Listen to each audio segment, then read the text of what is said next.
Hey, deserving listeners, it's time to watch 90 Day Fiancé. It's that time of the week. Let's get to the show. No, I mean, it's something to think, something we need to talk about. It's not something we can just ignore. I mean, it's... Did you think that you're ready for kids? Because for you, it's easy. You just and kids is making it and you whatever, blah, blah, blah. Just sometimes playing, going to work, and I will need to stand alone without kids. Mm-hmm. On your schedule, what? You were with me 4 weeks. 4 weeks you're at home? At work? Sorry. What's the problem with that? 4 weeks I need to be alone. Yikes. So it's hard to accept what we're being shown here. Like, of a certain angle of interpretation, he does not actually like her or respect her. I don't know, but what we're being shown is a person who might have even disdain for her, who is essentially saying right now, yeah, you're going to do what you're told. You're going to have kids. You're going to live in New Orleans, even though you don't want to live here. I'm going to go off to work, and I'm not going to participate in the hard work of parenting, and you're going to raise the kids, even though you don't really want to, and that's just what's going to happen. Yikes. I mean, I know men like this exist, but to see it on television is just incredible. But I don't know. Is something else going on here? That if they were in therapy with me, I would stop them and I'd be like, okay, so Jovi, it seems as though you're saying you want her to have kids and you're not going to participate in the parenting. Is that what you're saying? Is that what you're intending on communicating? Because it just seems unlikely that someone would do that. But of course, we know that some people would do that. And why would they do that? Why would they do that when they know, especially as she's talking about it, she's not into that? Does he think she would be into that? Why would you want to force someone into a situation that they don't want to be in? What is it about your trauma history or your personality that would make you want to do that? I don't know. There's a lot of possibilities that, of course, if they were my clients, I could investigate. But from what we're being shown, this is very shocking. Is he trying to play it up for the cameras? Did he fall out of love with her weeks ago and is just now trying to come across like a macho guy on a TV show, and he thinks this is good for his image on Instagram? I mean, the sky's the limit on the possibilities. Of course, I don't know, and there's no way for me to know what's going on. But, yeesh. Let's rewatch that, because I don't want to misinterpret what he is trying to say to her in this moment. Everything in life's not so easy like you think. Of course it's not easy, but I need somebody's help. I go to work for 4 weeks on, 4 weeks off, so I think she sees a father who won't always be around for the child. But my upbringing was pretty similar. My dad was working on the boats also. My mom still did a great job raising me while he was gone. And I think of it in a positive way. I'll have 4 whole weeks to spend every day with my child. Okay, so yeah, certainly that can work, where you work for 4 weeks and then you come back for 4 weeks and you're not working for those 4 weeks. So you get to spend a lot of time with your kids for those 4 weeks. Then you leave for 4 weeks, you come back. Yeah, sure, that can work. But how do you communicate that to your future spouse? How do you work that out together? The way he approaches it is like, well, yeah, what's the big deal? A lot of people do this. You know, what's wrong with you? How come you can't see it? Why not just say, oh, okay, I get it. Yeah, I understand that I won't be there for 4 weeks, and I understand that that would be a problem, and maybe it's a deal breaker, but I've seen other families, they make it work. And on the plus side, when I'm not working for 4 weeks, I'm 100% available to you and the kids. And so, you know, let's continue to talk about it, but I could see it working, you know, something along those lines. Instead of the way he comes across to her is just like, yo, what's the big deal, you know? Deal with it, woman. That kind of attitude. Yeesh. I want to say something stupid, but I will not say. Say it. No. Thank you, sir. There is a minor reason why I don't want to get pregnant now, because when we was traveling in Europe, I lost a baby and I was need to go for operation, and Jovi left me and he'd fly alone back to work. All right, so we've learned a little bit about their history. We did know earlier from them talking that they had got, you know, she was pregnant and They had planned to get married right away, and she lost the baby, and now she's giving more detail that she, I'm guessing, is hurt. She's not expressing her emotions, but I think it's implied that she was hurt that he flew back to the United States to work, or he flew somewhere to work, or left to work while she had to have surgery to recover from what sounds like a miscarriage to me. So let's see if this had an effect. Maybe this is why the two of them are so hostile with each other, because of this event. I don't know. Let's continue watching. What does she have to say? You will say, help me how you helped me when I was last time I was pregnant. The same time that you will help me like that time. When you leave me alone, you have to go to work, but for your woman's going to operation with your kids, you was not caring about.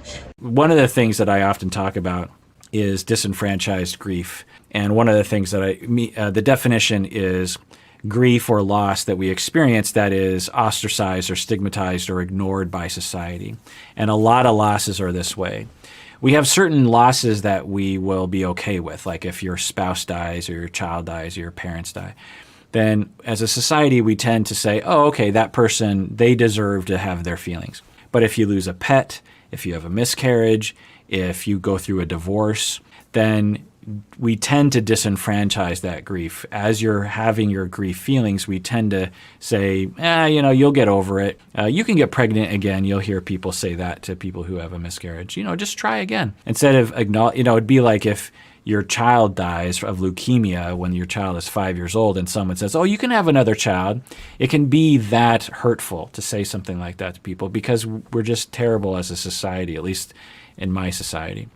And so people will internalize those messages and will feel ashamed for the fact that they're experiencing grief around this. I'm quite positive that there's at least some of you who have had this experience where you've lost a child before they were born, and you have a lot of feelings about it still, and you don't feel like you can talk about it with anyone because no one seems to care. No one seems to be able to relate or something. And so it's a problem. And it sounds like she was going through something which is totally normal, to have a lot of emotions, a lot of difficulty, full-on trauma that you can have as you go through an experience like this, similar to having a child die. And I mean, it literally is that, right? And to feel as though you want the father of the child to be there with you, to be emotionally supportive. And then for him to leave felt very bad to her. Makes total sense. Now, maybe for him, he's like, yeah, I'm totally sorry about that, but I was going to lose my job if I didn't go, and I need my job. I don't know if that justifies what he did, but at least there'd be some kind of explanation or an apology or something. So she is offering up her vulnerability and her feelings in a very authentic, real way. Let's see what he says. No passport. Other country. First of all, not my fault. Your It's about the passport. operation. You lost your passport. I had to go to work. Stupid. You was getting called to work and say, I need to come in 2 days after. Yikes. Yeah, I mean, I don't know the context, and maybe if I did, I would understand what Jovi is saying, but that's what he says. Hey, defensiveness. Like, hey, it's not my fault you lost your passport. Instead of, yeah, I'm so sorry I wasn't there. I'm sorry that I wasn't there. I mean, you could even say that without admitting you did anything wrong. You could say, it's not the time to argue about the fact that my job was very important to me at the time. So let's put that aside. She's crying. She obviously felt abandoned by me, and it was a hard time for her. So I can just attend to that by saying, yeah, I'm really sorry that I wasn't there. I wish I could have been. I'm really sorry. That's all you need to say. If there was more of a situation that I understood would be such a big problem, yes, I would have, but... Please, Jovi, this is stupid. You know I was need to go to operation. You still leave me there. How can I trust you after what you did? How can I born for your baby after you leave me in the other country without passport? How can I trust you after this? How can I born your kids if I know that you can leave me alone? So again, it sounds like there's a lot of details there about a passport and this sort of thing.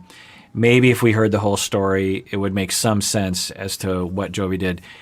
Given Jovi's track record, though, on this show, it wouldn't be surprising if he did something in a very callous manner. And he's certainly responding in a callous manner right here. Now, what's going on in his head? That's the key here. Is he scared? And does he care? Does he care about her? Is there some feeling there, some empathy for her feelings right now? Because that could happen, and he would have that stone cold face. When you feel attacked, when you feel like you're being accused of something, that you did something wrong, you can have empathy for the person, but you hide it because you're trying to avoid being accused of something. That's one possibility. And there are other possibilities. But there's another scenario where he actually just does not care. Doesn't care about her, doesn't care about people in general, has disdain for her, is only angry, is only hostile, is only trying to control her. I don't know. There's not a ton of strong evidence for that, but that's the key that I'd be looking for in him. Is he empathetic and hiding it because of some reason, some trauma reason, some reason of being shamed for his vulnerability or something? Or does he literally just not care? That's a pretty important distinction that I would want to know as a clinician if I was treating them. Now, having said that, I've seen both people and treated them effectively. But what I didn't know was she'd have to undergo an operation and all this. This was something that happened once she was stuck in Albania. It didn't happen before I left. There was no, Joey. Before we was in Croatia and we go to the doctor and doctor And he said, by the time you get back to Ukraine, Jovi. everything will be good for you to go to the didn't doctor. say that. Yes, he did. All right, so we're getting an explanation from him. She is saying that's not true. You know, if we go off the assumption that we don't know that he is telling the truth and that that's what happened, all right, so he didn't think he did anything wrong. In the moment, in the restaurant, that's okay. Just say, okay, I have my reasons for why I left, but, you know, you're really upset, and I can imagine how lonely you must have felt. And yes, I wish I was there for you in that moment. You don't have to admit fault to show empathy and care and compassion for another human being while they're crying and feeling upset. You need to show me that I can trust you, but you don't show me after this, that I can trust you. Finish. Really, I don't know what to say about you. I knew that I made a questionable decision. I didn't expect it to be brought up a year and a half later, but it is not the conversation I want to have with Yara. Amazing romantic dinner, thank you. All right. So, I mean, can't say I'm surprised by the fact that this conversation didn't go well. It just really makes you wonder, do they like each other? Do they care about each other? Maybe behind closed doors, when they're away from the cameras, there's all this affection and warmth and bonding, but we certainly don't see it in front of the camera. At least I don't. All right, well, that does it for that episode of Psychology in Seattle. Everyone out there, please take care of yourself, take care of others, because we all deserve it. We really, really do.